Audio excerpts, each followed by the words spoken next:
स्वागत है आप सभी का हिंदी एक्सप्लेन टीवी पे। तो हाल ही में एक नई मूवी रिलीज हुई है जिसका नाम है अनलॉक। और ये फिल्म अगर आपने नहीं देखी है तो अच्छी बात है, देख लो यहाँ पर। और अगर देख लिया तो और भी अच्छी बात है, फिर से देख लो।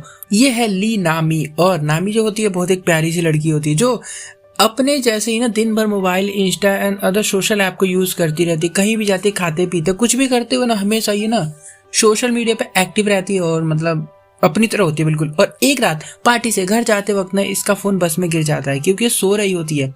और ये उठती है, अचानक उठ के चली जाती है, फोन को वहीं पर छोड़ देती है। अब चलती हुई बस में कोई आता है और इसका फोन उठाकर लेकर चला जाता है। अब यहाँ पर ये आकर घर पे सो जाती है और अगली सुबह इसकी फ्रेंड आकर इसको उठाती है। ये नशे में होती है और उठ के जल्दी से अपना फोन खोजने लग जाती है क्योंकि सबको आदत होती है ना, सुबह सुबह उठ के सबसे पहले वाला जो हाथ होता है वो फोन के ऊपर ही जाता है। तो इसके साथ भी कुछ ऐसा ही होता है। ढूंढती है, इसको फोन नहीं मिलता। तभी सबसे पहले अपने नंबर को डायल करती है और सामने कॉल बजती है। और देखते हैं हम कि ये वाला जो फोन है एक लड़के के पास होता है इसका। और वहां से किसी फीमेल की आवाज में ये उस लड़की से यानी नामी से बात करता है, जो बताता है कि मेरे पास है तुम्हारा फोन और मैं तुम्हें दे दूंगा, ये गिर गया था बस के अंदर, ऐसा ऐसा कुछ। अब यहाँ पर कहती है ना कि तुम रेस्टोरेंट में आना और मुझे वहां पर दे देना। और ये मान जाता है और नामी के सोशल अकाउंट को ना चेक करने लगता है क्योंकि बहुत सारे ऊपर नोटिफिकेशन आ रहे होते हैं। अब यहाँ पर हम देखेंगे कि ये अपनी आईडी से उसको देखता है, उसकी आईडी को देखता है पूरे, मतलब एक तरह का स्टॉकर की तरह बहुत ही गंदे तरीके से उसको देख रहा होता है। और फिर इसके फ़ोन को अनलॉक करने की भी कोशिश करता है और जब अनलॉक नहीं होता तो इसके फ़ोन की स्क्रीन तोड़ देता है, जिससे हमें ये बात साफ समझ आ जाती है कि जो लड़का है ये बिल्कुल भी अच्छा नहीं होता है। दूसरी तरफ सिटी के बाहर एक डेड बॉडी मिली होती है जिसको बहुत ही बेरहमी से मारा गया होता है, हाथ पैर भी टूटे होते हैं। और इस केस की जिम्मेदारी दी जाती है डिटेक्टिव जी मान को, जिनका मानना है या जिनका सोचना है ना कि ये जो खून है ये इनके बेटे ने किया होता है। हालांकि वो 7 साल पहले इनको छोड़कर चला गया था और उस दिन के बाद कभी लौटा ही नहीं। और जहाँ पर ये मर्डर हुआ होता है ना, ये जगह भी जानी पहचानी होती है। मतलब जी मान अपने बेटे के साथ इस जगह पर पहले आया करते थे, तो इसलिए इनको अपने बेटे पर पूरा शक होता है। या नामी के पिताजी से मिलते हैं हम। और नामी जब जानती है ना कि वाह मेरे पिताजी भी सोशल मीडिया यूज करते तो बहुत ज्यादा खुश होती है। हालांकि इसके पेरेंट्स जो कि यानी जिसके फादर ही एकलौते, वो एक रेस्टोरेंट चलाते हैं। और तभी उस लड़के की कॉल आती है जहाँ से फिर से वो फीमेल की आवाज में इसको कहता है कि मैंने तुम्हारा फोन दुकान पे बनवाने के लिए दे दिया क्योंकि वो मुझसे गलती से टूट गया था, तो तुम वहां पर जाकर उससे वो फोन ले लेना, मैं तुम्हें उसका एड्रेस दे दूंगा। नामी वहां पर जाती है फोन लेने के लिए। तो यहाँ पर हम देखते हैं उसी लड़के को मास्क और टोपी पहने होता है। इसका नाम एक्चुअल में जून होता है। ओके, तो जून नामी का फोन का पासवर्ड मांगता है, कहता है मुझे बनाने के लिए तो चाहिए होगा ना पासवर्ड, तो ये दे देती है। और इसमें ये खोल बदल करके एक कैमरा लगा देता है स्पाई वाला और कुछ सॉफ्टवेयर डाल देता है जिसकी वजह से पूरा नामी का फोन हैक हो जाता है। और एक इसके फोन की बिल्कुल डमी यानी कि हम डुप्लीकेट बोल सकते बना देता है और एक अपने पास रखता है और एक नामी को दे देता है। अब नामी जो जो अपने फोन में करती है ना वो सारा कुछ इसके पास जो फोन है उसके अंदर दिखता रहता है।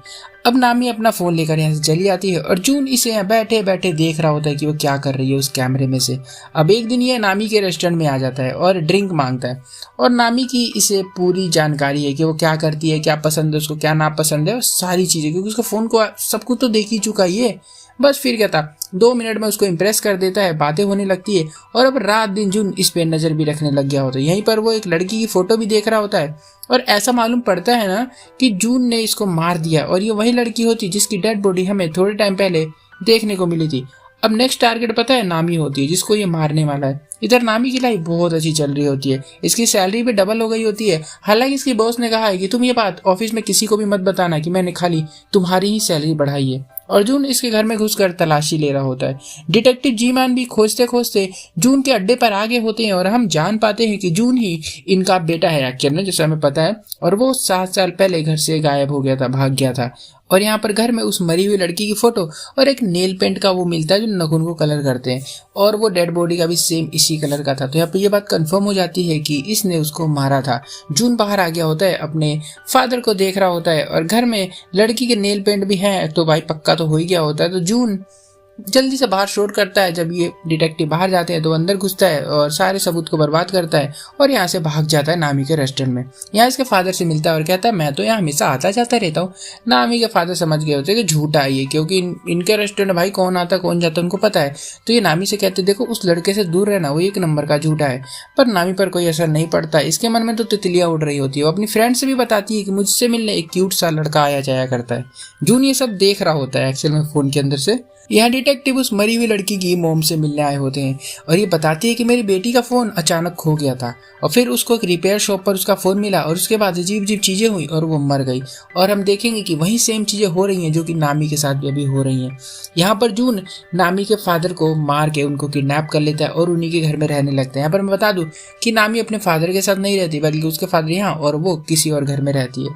दूसरी तरफ जंगल में पुलिस को बहुत सारी डेड बॉडीज मिली होती है और अगली सुबह से नामी के फोन में कांड होने शुरू हो जाते हैं। इसके सभी फ्रेंड्स को गाली वाले मैसेज भेज दिए गए होते हैं और बॉस के बहुत सारे कॉल होते हैं और बहुत सारे उल्टे सीधे मैसेज, उल्टी सीधी बातें लिख रखी होती है। नामी ने अपनी बॉस के बारे में पोस्ट करके रखा होता है और लिख के रखा होता है कि बॉस ने बस मेरी सैलरी बढ़ाई है और किसी के नहीं, ये सारी बातें। अब ऐसा देख इसके ऑफिस वाले इसको देख रहे होते सब गुस्से में कि क्या बोल रही है तो ये सारी चीजें। ये समझाती कि मैंने ऐसा कुछ भी नहीं किया है।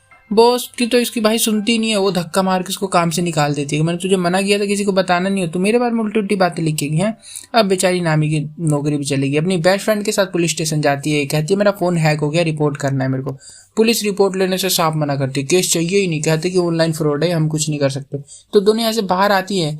जून अब नामी के फादर के घर में ही रहता है और वहीं पर उनको किडनैप करके बांध के रखा होता है और वहीं से नामी को मैसेज भी करता रहता है। अब पुलिस हेल्प नहीं कर रही तो नामी सोचती है कि जून से हेल्प ले लेनी चाहिए, क्योंकि जून ने इसको बताया था जब पहली बार मिला था कि मैं एक कंप्यूटर सॉफ्टवेयर कंपनी में काम करता हूँ, मुझे इन सब चीज़ों की काफ़ी ज़्यादा नॉलेज है। और जून से ये चेक वेक करवाती है तो जून बताता है कि तुम्हारा फ़ोन हैक हो गया है और किसी अपने ने ही हैक किया है जिसको तुम्हारा पासवर्ड पता होगा। उसी दौरान नामी की फ्रेंड फोटोज और वीडियोज़ ले रही होती है इन दोनों की। अब नामी देख लेती है कि मेरी फ्रेंड ये क्या कर रही है मेरे साथ, है ना। तो इसका जो शक होता है ना अपनी फ्रेंड पे चला जाता है कि हो सकता है इसी ने मेरा फोन हैक करवाया, क्योंकि चुपके से फोटो भी ले रही है, पासवर्ड भी उसी को पता है। तो इसे कहती है कि तुमने ये सब क्यों किया। अब इसकी फ्रेंड गुस्सा हो जाती है, कहती है मैंने नहीं किया ऐसा कुछ, और दोस्ती खत्म करके यहाँ से चली जाती है। यहाँ सभी बॉडीज को लाया जा रहा होता है। डिटेक्टिव के बेटे पर शक पूरा का पूरा होता है और उसे खोजने की पूरी प्लानिंग भी कर रहे होते हैं डिटेक्टिव। यह नामी बेचारी अपनी फ्रेंड्स की वीडियो देख के रो रही होती है और गुस्से में फोन तोड़ देती है। डिटेक्टिव यहाँ से जून की लोकेशन ट्रैक करते करते वहां पर पहुंच गए होते हैं, यानी कि उस रिपेयरिंग शॉप के अंदर जहाँ पर वो फ़ोन बनाया करता है। पर अब तो वहाँ नहीं रहता है ना वो, तो वहाँ पर उसको वो मिलता नहीं है और यहीं पर वो अगले टारगेट की डिटेल्स भी मिल जाती है, यानी कि अब नामी की डिटेल होती है और इनको पता है कि अब नामी मरने वाली है। और तभी यहाँ पर नामी आ जाती है। डिटेक्टिव इसको बताते हैं पर पूरी बात नहीं बताते, वो बताते हैं कि जो जुन है जो यहाँ पर काम करता है वो एक गंदा लड़का है और ये नहीं बताती कि वो खूनी है तुम्हें मार देगा, ऐसा कुछ नहीं कहते इसे। और नामी कहती है कि मैं उससे बुलाऊंगी अपने घर पर और आप लोग उसको पकड़ लेना अगर पकड़ना चाहते हो तो। प्लान तो काफ़ी अच्छा होता है। नामी रात को मैसेज करके उसके घर बुलाती है और पुलिस भी यहाँ पर आ गई होती है। जून यहाँ घर के बाहर पकड़ा गया। पुलिस कंफ्यूज है कि ये नहीं हो सकता। डिटेक्टिव भी कंफ्यूज कि मेरा बेटा नहीं हो सकता, क्योंकि इसने अपना लुक चेंज कर लिया होता है, इसके बाल छोटे होते हैं और ये चश्मा भी नहीं पहनता है। अब पुलिस वाले इसको कुछ बोले इससे पहले ही वो पुलिस वालों पे चढ़ बैठता है दोनों के ऊपर, जिस वजह से उसका थोड़ा भारी हो जाता है और वो कहता है तुम दोनों को मैं सबक सिखाऊंगा, ये कर दूंगा वो कर दूंगा। क्योंकि एक कार से उतरा हुआ इंसान इसमें दिखाया जाता है कि पुलिस वाले से भी ज्यादा पावरफुल होता है। और फिर यहाँ से ये भाग जाता है अपनी जैसे तैसे करके। नामी डिटेक्टिव से बताती है कि वो तो आया ही नहीं आज, उसने मेरे से बोला कि मैं बिजी हूँ तो बाद में आऊंगा। यहाँ इतने में खबर फैल गई होती है डिटेक्टिव का बेटा ही खूनी है और डिटेक्टिव को फिर केस से निकाल दिया जाता है। नामी को डिटेक्टिव का फ्रेंड दूसरी जगह जाने को कहता है। वो कहता है कि यहाँ पर तुम्हारी जान को खतरा है। ये कहती है कि मुझे मेरे डैड के घर चले जाने चाहिए। डिटेक्टिव इसको इसके डैड के घर पर लाता है, अपना कार्ड देता है और कहता है ना कि अगर कोई मुसीबत हो तो मुझे कॉल कर लेना। नामी घर के अंदर जाती है, अपने डैड को आवाज लगाती है पर कोई भी रिप्लाई नहीं आता। नामी को तभी जून मैसेज करता है, ये कॉल करती है तो घर में ही रिंग होने लग जाती है जो मोबाइल है भाई, और ये डर के ना पुलिस को कॉल करने लगती है। पर फोन तो हैक हो चुका होता है तो कुछ काम कर नहीं रहा होता है। हालांकि मैं बता दूं कि ये दूसरा फोन है, पहले वाला इसका फोन टूट चुका होता है और ये वाला भी हैक करके बैठा हुआ है वो। अब यहीं पर जून भी होता है जो इससे कहता है कि देखो डिटेक्टिव को मैसेज कर दो कि 2 दिनों तक तुम्हें परेशान ना करे, तुमसे ना मिले, तुम नहीं मिल सकती उससे। नामी कहती है कि मैं तुम्हें जानती भी नहीं हूँ, ऐसा क्यों कर रहे हो मेरे साथ। ये कहता है क्योंकि तुम्हारा फोन मुझे बस में मिल गया था तो बस तुम्हें मैंने टारगेट बना लिया अपना। और फिर इसके पिता से मिलवाता है जिन्हें इसने बाथटब के अंदर बांध के रखा होता है। ये कहती है मत मारो उनको, तुम जो बोलोगे वो मैं करूंगी। ये कहता है कि खुद को टेप से बांध लो और ये करती भी है ऐसा। और जून इसको और इसके पिता को दोनों को बाथटब के अंदर बंद कर देता है और पानी छोड़ देता है, यानी मरने के लिए और तड़पने के लिए। डूब रही होती है, चिल्ला रही होती है और ये हंस रहा होता है। उसकी फोटो देखकर खूब मजाक बनाता है उसका।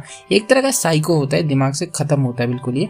और डिटेक्टिव का कार्ड देखता है जिसके पीछे ना लिखा होता है ना डिटेक्टिव ने कि नामी तुम मुझे ना कॉल करना, मैसेज नहीं।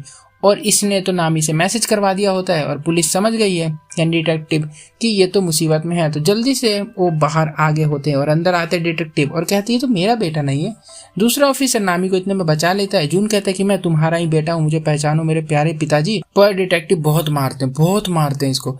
ये छानबीन करते हैं तो एक डायरी मिलती है जिसमें उन लोगों के नाम लिखे होते हैं जिनको इस खूनी ने मारा था अपने हाथों से, और सबसे पहले डिटेक्टिव के बेटे का ही नाम होता है इसमें, यानी कि इसने डिटेक्टिव के बेटे को मार दिया बहुत पहले। वो 7 साल पहले घर छोड़कर जब गया था वो भागा नहीं था, गायब नहीं हुआ था, एक्चुअल में इसने उसको मार दिया था और उसकी आइडेंटिटी लेकर ये जून बनकर रहने लग गया था। किलर कहता है कि तुम सब पागल हो, बहुत बड़े पागल हो, और हंसता है। एक तरह से यहाँ पर बहुत ही अजीब सा सीन होता है और नामी को गुस्सा आ जाता है इसकी बातें सुनकर, ऐसी अजीब बातें कर रहा होता है। ये बाहर आती है, गन छीनती है और इसको शूट करके मार देती है। इसके पिताजी की भी जान बच गई होती है और सब कुछ सामने आ गया होता है कि एक किलर लोगों को फोन को लेकर कैसे उसको हैक करके और उनका खून किया करता था। कुछ दिन बीत जाते हैं, सब कुछ ठीक हो गया होता है, पर जो नामी के मन के अंदर का डर होता है उसका इलाज कैसे किया जाएगा।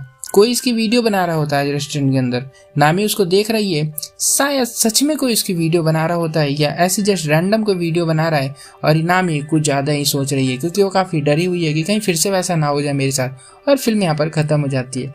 वीडियो अगर अच्छी लगी तो वीडियो को लाइक जरूर कर देना, चैनल को सब्सक्राइब कर दो और भी ऐसी वीडियोस को देखने के लिए। मिलता हूँ तब तक के लिए, बाय।